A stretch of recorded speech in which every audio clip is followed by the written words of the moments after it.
ধুবুৰীত ৰাতি shoot and sight order দিয়া হৈছে। তো আজি ৰাতি কোনোবা ওলাবতো গুলি অহাবাৰতো বকৰিদৰ পিছদিনা ইয়াত মই থাকিম। কোনো কাৰণতে আমি ধুবুৰীক হাতৰ বাহিৰত যাব নিদিওঁ। আপুনি চাইছে India today north east Assam Rana Gogoi আৰু এই মুহূৰ্তত এটা গুৰুত্বপূৰ্ণ খবৰ লৈ আহিছোঁ। মুখ্যমন্ত্ৰীগৰাকীয়ে এটা গুৰুত্বপূৰ্ণ ইতিমধ্যে নিৰ্দেশনা দিছে। ধুবুৰীত শ্বুট এণ্ড চাইটৰ নিৰ্দেশনা দিয়া হৈছে। আমি জনাইছোঁ আপোনালোকক পুনৰবাৰ কিছু সময় পূৰ্বে ধুবুৰীত এই কথা মুখ্যমন্ত্ৰীগৰাকীয়ে কৈছে। ধুবুৰীত নিশা অৰ্থাৎ সন্ধিয়া 6 বজাৰ লগে লগে যদি কোনো লোকে অশান্তি পৰিৱেশৰ সৃষ্টি কৰে তেতিয়াহ'লে দেখা মাত্ৰকে গুলিওৱাৰ নিৰ্দেশ দিছে। ইতিমধ্যে শ্বুট এণ্ড চাইটৰ নিৰ্দেশনা দিয়াৰ পাছত এতিয়া কেনে পৰিৱেশ হয় ধুবুৰীত সেয়া কিন্তু লক্ষণীয় হৈ পৰিব। কাৰণ দেখা পোৱা গৈছিল ঈদৰ পাছতে ধুবুৰী চহৰখনত এক অপ্ৰীতিকৰ পৰিৱেশৰ সৃষ্টি হৈছিল। গৌ মাংস উদ্ধাৰ হৈছিল, গৰুৰ মাথা উদ্ধাৰ হৈছিল আৰু হনুমান মন্দিৰৰ কাষত উদ্ধাৰ হোৱাৰ পাছতে এক অপ্ৰীতিকৰ পৰিৱেশে বিৰাজ কৰিছিল। আইন শৃংখলা সম্পূৰ্ণৰূপে বিশৃংখল হৈ পৰা দেখিবলৈ পোৱা গৈছিল ধুবুৰী চহৰখনত। আৰু যাৰ ফলত এতিয়া সন্দেহ কৰা হৈছে যে বাংলাদেশৰ কোনো এক অপশক্তিয়ে ধুবুৰীখনত অশান্তি পৰিৱেশৰ সৃষ্টি কৰি আহিছে। গতিকে এইসমূহ অপশক্তিক দমন কৰিবলৈ এতিয়া মুখ্যমন্ত্ৰীগৰাকীয়ে লৈছে কঠোৰ পদক্ষেপ। আৰু এই পদক্ষেপ হৈছে দেখা মাত্ৰকে এতিয়া গুলিওৱাৰ নিৰ্দেশ দিয়া হৈছে। আৰু আজিৰে পৰা প্ৰযোজ্য। আজি সন্ধিয়া 6 বজাৰ পাছত যদি কোনো লোকে যদি অশান্তিকৰ পৰিৱেশ সৃষ্টি কৰে তেতিয়াহ'লে কিন্তু বিপদ নিশ্চিত হৈ পৰিব। কাৰণ মুখ্যমন্ত্ৰীগৰাকীয়ে ইতিমধ্যে সেয়া গুলিওৱাৰ বাবে নিৰ্দেশ দিছে। আৰু কিছু সময় পূৰ্বে মুখ্যমন্ত্ৰীগৰাকীয়ে মন্তব্য কৰিছে আৰু যিমান পাৰে আচলতে মুখ্যমন্ত্ৰীগৰাকীয়ে এই ক্ষেত্ৰত কঠোৰ হোৱা দেখা পোৱা গৈছে। আৰু ধুবুৰীত CRPF ৰেপিড একশ্যন ফ'ৰ্চ ইতিমধ্যে পঠিয়াব ধুবুৰী চহৰখনলৈ। আৰু ধুবুৰী চহৰখনত দেখিবলৈ পোৱা গৈছে বহু আপত্তিজনক পোষ্টাৰ ওলোৱা। কোনো অপশক্তিয়ে এইসমূহ পোষ্টাৰ উলিয়াইছে আৰু এখন নতুন বাংলাদেশ গঢ়ি তোলাৰ বাবে এক পোষ্টাৰ ওলোৱা পৰিলক্ষিত হৈছে। আৰু তাৰ পাছতে তৎপৰ হৈ পৰিছে প্ৰশাসন। আৰু সমান্তৰালকৈ ব্যৱসায়িক যিসমূহ প্ৰতিষ্ঠান আছে ধুবুৰী চহৰখনত সেই ব্যৱসায়িক প্ৰতিষ্ঠানসমূহৰ সন্মুখত CC কেমেৰা লগাবৰ বাবেও নিৰ্দেশ দিয়া হৈছে। তাৰোপৰি মুখ্যমন্ত্ৰীগৰাকীয়ে আৰু এটা কথা কৈছে যে তেওঁ আগন্তুক অৰ্থাৎ অহা বছৰৰ যি ঈদ আছে সেই ঈদত তেওঁ নিজেই ধুবুৰী চহৰখনত উপস্থিত থাকিব। হনুমান মন্দিৰত তেওঁ নিজে উপস্থিত থাকিব বুলি ইতিমধ্যে সেই কথা উল্লেখ কৰিছে। গতিকে ধুবুৰীত আজিৰে পৰা প্ৰযোজ্য হৈছে শ্বুট এণ্ড চাইট। মুখ্যমন্ত্ৰীগৰাকীয়ে এই কঠোৰ নিৰ্দেশনা দিছে। মুখ্যমন্ত্ৰীগৰাকীয়ে কি মন্তব্য আগবঢ়াইছে আমি আপোনালোকক দেখুৱাব বিচাৰিম। ধুবুৰীত যোৱা এসপ্তাহ ধৰি আমাৰ ইয়াত আইন শৃংখলাৰ পৰিস্থিতি অলপ প্ৰত্যাহ্বানমূলক হৈ আছে। বকৰিদৰ পিছদিনা হনুমান মন্দিৰত এটা গৰুৰ মাথা কোনোবাই ৰাখি থৈ যায়। হিন্দু মুছলিম সকলো মানুহ আহে, পিছ কমিটি কথা বতৰা পাতে, ভালে ভালে চবখিনি হৈ যায়। নেক্সট দিনাখন আকৌ তাতে গৰুৰ মাথা আকৌ ৰাখে। তাৰপিছত ৰাতি শিল পাথৰ মাৰা কাম চলি আছে।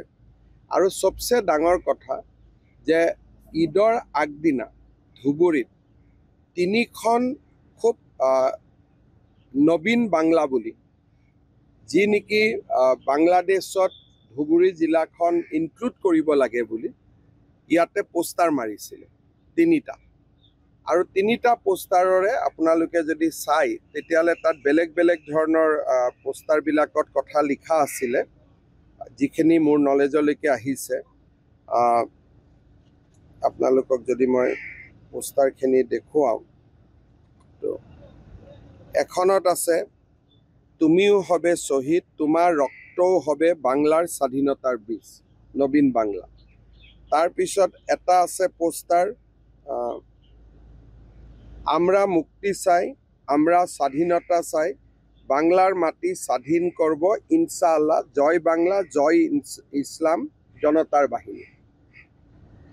এই আৰু একটা পোষ্টাৰ আহিছে ইয়াতো নবীন বাংলাদেশ, নিউ বাংলাদেশ বুলি কিছুমান আৰ্মিৰ সিগনেল ইয়াতে লিখি থৈ গৈছে।